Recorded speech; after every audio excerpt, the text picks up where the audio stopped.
This missile, called SARMAT or Satan II, is the most advanced nuclear missile in the world. Its warheads are impossible to intercept. The fact is that this is the first missile in the world that can strike the territory of a probable enemy through the South Pole. For NATO and Canada, this was an unpleasant surprise.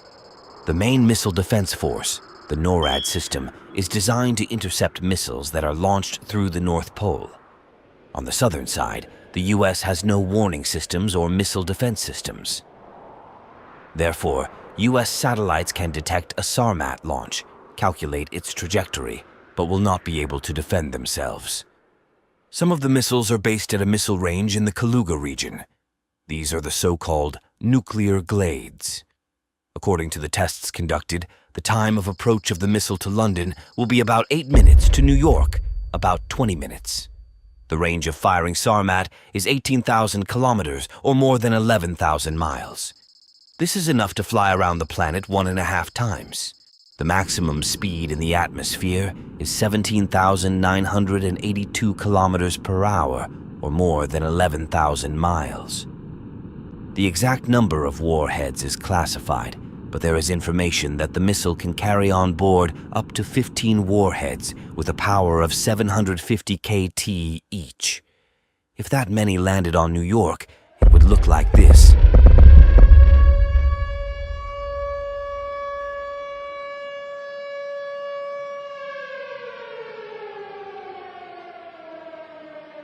In addition to warheads, a substantial weight limit would be set aside for traditional missile defense, overcoming systems such as decoys. These are decoys that look like warheads but carry no nuclear charge. They are needed to fool the missile defense system. The missile is able to overcome the missile defense system by giving the engines almost as much power as is needed to put the warheads into a circular orbit.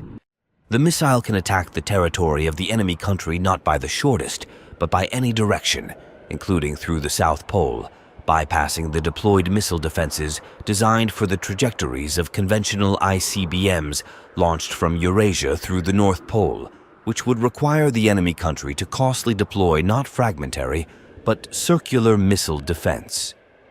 Russia may have between 60 and 100 silos in which to mount this new missile.